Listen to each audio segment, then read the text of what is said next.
আসসালামু আলাইকুম। কেমন আছেন সবাই? আশা করি সবাই ভালো আছেন। সবাইকে ঈদ মুবারক। তো আজকে আমি আমার ঈদের ব্লগ শেয়ার করব।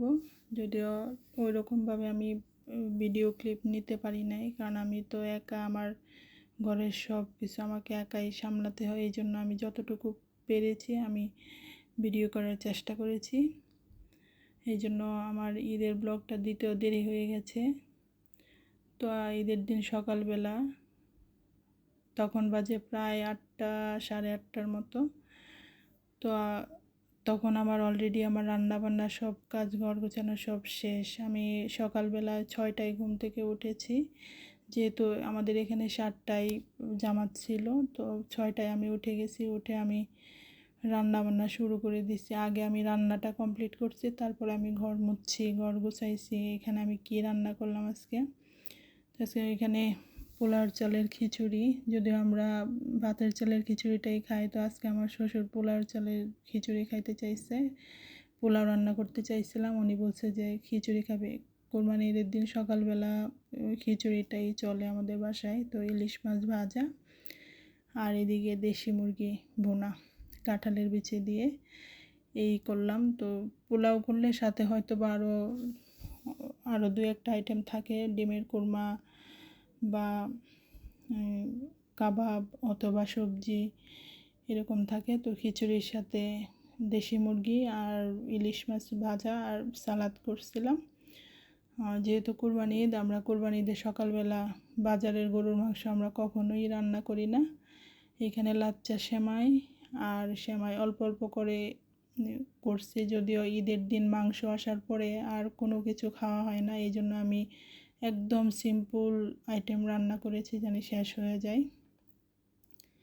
তো যেটা বলতেছিলাম, কোরবানি ঈদের দিন সকালবেলা আমরা বাইরের গরু মাংস খাই না, দেশি মুরগি, ইলিশ মাছ, কাবাব এগুলাই খাই। বাইরের গরুর মাংস খাইলে মনে হয় যেন দুপুরবেলা মাংস খাওয়ার আগ্রহটা নষ্ট হয়ে যায়। এই জন্য আমরা মুরগিটাই খাই সকালবেলা। এদিকে গরু জবাই শুরু হয়ে গেছে, এই যে দেখেন গরু জবাই হচ্ছে আমাদের বাসার পিছনে। আর এখানে তো পুরা গরু কেটেই ফেলতেছে, মানে কাটাকাটি শুরুই হয়ে গেছে। তো আমাদের গরু অলরেডি জবাই করা শেষ। আমি শুনতে পেলাম আমার বাচ্চারা নিচে গেছে গরু জবাই দেখতে। তো আমি এদিকে রান্নাবান্না করে সব গুছগাছ করে আমি ঘর টর মুছে আমি রাখছি, যেহেতু আমার হেল্পিং হ্যান্ড নেই। আর থাকলেও ঈদের দিন আসে না, বিকালবেলা আসবে। কিন্তু এবার যেহেতু আমার হেল্পিং হ্যান্ড নেই, সব কিছু আমাকেই করতে হবে। তো আমি কোনো কিছু চেঞ্জ করি নাই, যেভাবে ছিল সেভাবে রাখছি। কারণ কি, কোরবানিদের দিন তো অত মেহমান টেহমান কেউ আসে না, এই জন্য আমি কাজ আর আমি এত বাড়াই নাই। তো এখানে এখন সবাই আসবে খাবার খেতে, দুজন দুজন করে আসবে। আসার পরে আর আর আর দুজন নিচে থাকবে গরুর কাছে। তো এখানে আমার শ্বশুর আসছে ফার্স্ট। আমার শ্বশুর আর ওনার ছেলে দুইজন বসে এখন খাবে। ওনারা খেয়ে নিচে যাওয়ার পরে বাকিরা আসবে। তো এই হলো, আমার শ্বশুর খাচ্ছে। তো আমি আড়াল থেকে একটু ভিডিও করছি, কারণ সামনে থেকে ভিডিও করলে যদি দেখে হয়তো বা মাইন্ড করতে পারে যে খাবারে ভিডিও করতেছে, এরকম। সবাই তো আর সব কিছু বুঝে না, এই জন্য আমি একটু লুকায়ে লুকায়ে ভিডিও করতেছি।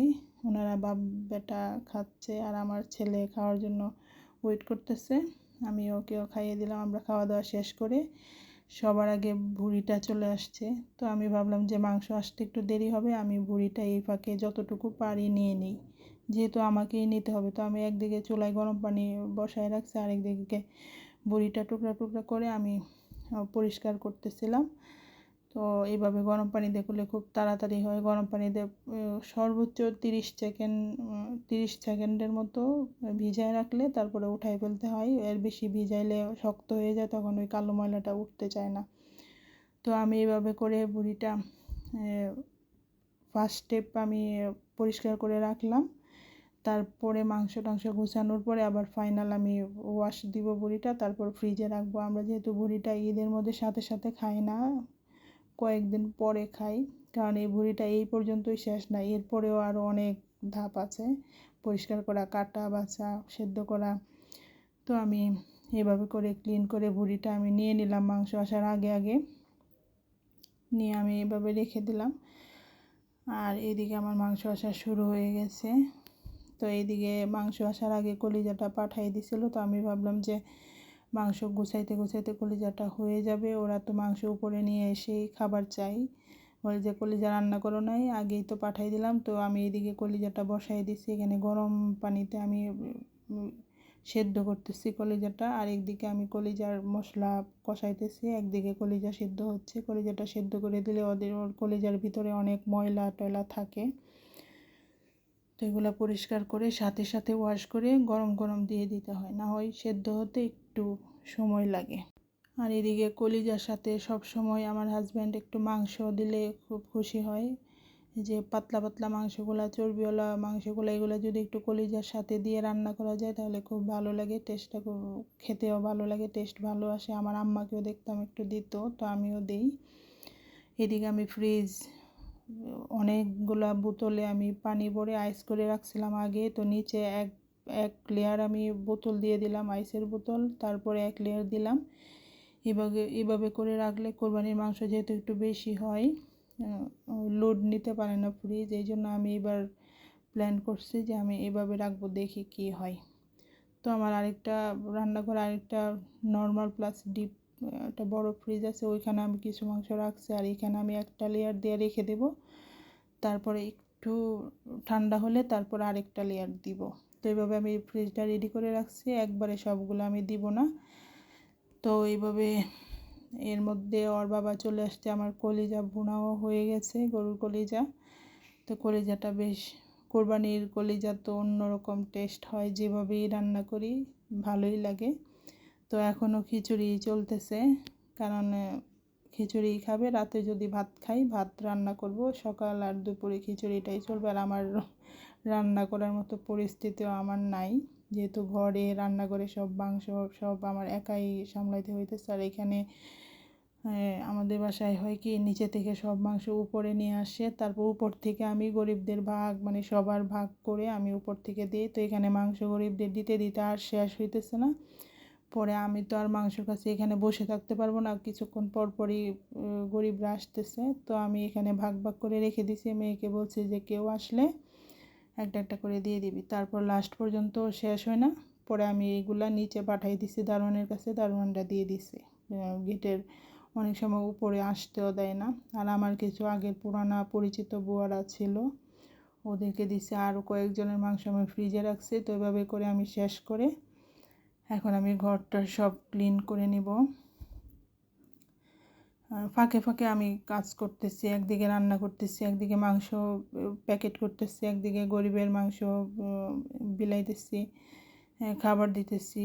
সবই আমি ইনশাল্লাহ আমি খুব ভালো মতোই কমপ্লিট করতে পারছি, যদিও আমার পরে রাতে আমার মানে হাত পা ব্যথা হয়ে গেছিলো, কোমর ব্যথা হয়ে গেছিলো, আমার যেহেতু একটু ব্যথার প্রবলেম আছে। তো এখন আমি একটু মাংস কষাবো, একটু বেশি করেই কষাই নেব, একবারে যেন 2-3 দিন খাওয়া যায়, কারণ ঈদের দিনের মতো মাংসটা রান্না করলে যেরকম টেস্ট হয়, তারপরে ফ্রিজ থেকে বের করে রান্না করলে ওরকম টেস্ট হয় না। তো আমরা যেহেতু ঈদের 3 দিন পর্যন্ত আমরা ঢাকায় থাকবো, এই 3 দিন জানি মাংস আর রান্না না করতে হয়, তারপর আমি দেশে যাব। আমাদের আমার চাচাতো ভাইয়ের কাজিনের বিয়ে আছে, তো এখানে তো আমি আর রান্না করব না, আমি একটু বেশি করে প্রায় 5 কেজির মতো হবেই, আমি জানি না, এরকম একটু বেশি পরিমাণে আমি রান্না করলাম। তো কোরবানির মাংসটা সবসময় মাখায় বসাইলে আমার কাছে ভালো লাগে, একটু বেশি পরিমাণে মাংস হলে মাখায় বসাইলেই ভালো লাগে। আর কোরবানির মাংস যেভাবেই দিই সেভাবেই মজা হয়। তো আমি এখন সব মশলা টশলা দিয়ে, আর আমি এখানে গরম মশলা কিন্তু গোটা গরম মশলা দিই না, আমি সব সময় গরম মশলা ব্লেন্ডার করে রাখি, গুঁড়া করে রাখি, কারণ গোটা গরম মশলা দিলে মুখে পড়লে ওরা সবাই চিল্লাচিল্লি করে, এই জন্য আমি ব্লেন্ডার করে রাখি। আর এখানে আমি একটু মাংসের পিসটা একটু বড় বড় করেই রাখছি, ওরা নিচে থেকে যেভাবে কেটে দিছে সেভাবেই আমি ওটা আর আমি ভাগ করি নাই, কারণ কোরবানির মাংস খুব তাড়াতাড়ি গলে যায়, ছোট মাংস দিলে তো ঝুরি ঝুরি হয়ে যাবে, এই জন্য আমি দিই না। আর যেহেতু পরিমাণে বেশি মাংস, তো খুব তাড়াতাড়ি গলে যাবে। আর এখানে আমি আর কোনো পানি দিব না, আর সরিষার তেল দিয়েছিলাম, আর সব মশলা টশলা দিয়ে আমি মাংস কষায় নিছি। এই ফাঁকে আমি ঘরটা সব মুছে ফেলছি, আমার ভুঁড়িও পরিষ্কার হয়ে গেছে। এই দেখেন ভুঁড়ি আমি 2 ভাগে ভাগ করে রাখছি, তো একবারে আমি দিব না ফ্রিজে, ফ্রিজে যেগুলো রাখছি এগুলো একটু আইস হইলে তারপর আমি বড়িটা একটু, যেহেতু আমি এইমাত্রই বড়িটা ক্লিন করলাম, ঘন্টা 1.5 ঘন্টা থাকলে কিচ্ছু হবে না। তো এখন রাতের খাবার পালা। তো কলিজা আর খাবে না বলতেছে, তো এখানে গরুর মাংস আমি রান্না করেছি, এখানে এক ফোঁটাও পানি দেই নাই, কষায় রাখছি, প্রয়োজন হলে আমি সকালবেলা দিব। এখন আমি যতটুকুই খাই এখান থেকে খাবে, বাকিটুকু আমি ঠান্ডা করে ফ্রিজে রেখে দিব। তো ওই ঈদের দিন রাতে আর আমরা খেয়েও খাই নাই। আমি একটু ভাত নিয়ে বসছিলাম, কারণ আমার 2 বেলা খিচুড়ি খাওয়ার পরে আমার সাদা ভাত দিয়ে গরুর মাংস আমার খুব বেশি প্রিয়, অথবা পোলাও অথবা সাদা ভাত। তো আমি একটু সাদা ভাত রান্না করলাম যদি কেউ খায়। খিচুড়িও আছে, আমি দুপুরবেলা দারোয়ানদেরকে দিচ্ছি কলিজা খিচুড়ি। তো এখানে আমার ইচ্ছা করতেছে যে একটু সাদা ভাত দিয়ে ঝাল মাংসটা খাইতে। তো আমি একটু সাদা ভাতও বসাই দিচ্ছি, আর এদিকে আমার ঘরটা সব ক্লিন করে নিচ্ছি। ক্লিন করার পরে এখন আমি একটু রেস্ট নেব ভাতটা হইতে হইতে। তো আমার ভাত হয়ে গেছে, ওর বাবা একটু বাইরে গেছে, এই ফাঁকে আমি দেখি একটু খেতে পারি কিনা, আমার খুব ইচ্ছে করতেছে সাদা ভাত দিয়ে গরুর মাংস খেতে। তো আমি যতটুকু নিয়েছিলাম খাবো, কিন্তু আমি পুরাটা খাবার শেষ করতে পারি না। আমি এত পরিমাণ টায়ার্ড, এত কাজ করছি, যত হাঁড়ি পাতিলা যা ধোয়া পাকলা সবই আমি নিজের হাতে করছি। ঘর আমি আজকে 3 বার মুছছি, তাও কেমন জানি ঘরে তেল তেল তেল তেল লাগতেছে। সকালে একবার মুছছি, তারপর মাংস গুছানোর পরে একবার মুছছি, আবার রাতে আমি গোসলে যাওয়ার আগে আবার পুরা ঘর মুছছি। তো এখানে দেখেন টমেটো দেওয়ার পরে মাংসতে এই ঝোলটা কিন্তু এরকম হয়, দানা দানা হয়। এই জন্য আমি সবসময়ই মাংসে টমেটো দিই, গরুর মাংস তো বিশেষ করে গরুর মাংসে দিই। আমি ফ্রিজে গরুর মাংস সেদ্ধ করে টমেটো সেদ্ধ করে রাখছিলাম কুরবানি ঈদের জন্য। তো এখানে আমি একটু মাংস নিয়েছিলাম, খেতে চাইছি, কিন্তু আমি পুরা খাবার শেষ করতে পারি নাই। আমার একদমই ভাল লাগতেছে না, আমার ভিতরে গলা দিয়ে ভাত নামতেছে না, মন চাইতেছে ঠিকই, কিন্তু আমি খেতে পারতেছি না, আমি এত পরিমাণ টায়ার্ড।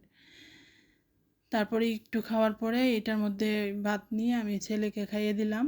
খাইয়ে তারপরে এই রাতে আর কেউ ভাত খায় নাই, মেয়ে খায় নাই, মেয়ের বাবা খায় নাই, ও বাইরে থেকে এসে একটু মুড়ি দিয়ে গরুর মাংস খাইছিল। এই খাওয়া তারপরে সব গুছাই টুছাই আমরা একটু তাড়াতাড়ি শুয়ে পড়ছিলাম, কারণ সকালবেলা উঠতে হবে, সকালে আরও অনেক কাজ আছে, বারান্দায় কাজ আছে, বারান্দা অনেক হাঁড়ি পাতিল কিছু একটা ওয়াশ করে রাখছি, আর একটা ওয়াশ করতে হবে, কারণ আমার মনে হয় জানি গরুর মাংসের গন্ধ যায় না, আমি এই জন্য 2-3 বার করে ওয়াশ করি, বাথরুম ওয়াশ করব। তো আজকে এই পর্যন্তই, আল্লাহ হাফেজ।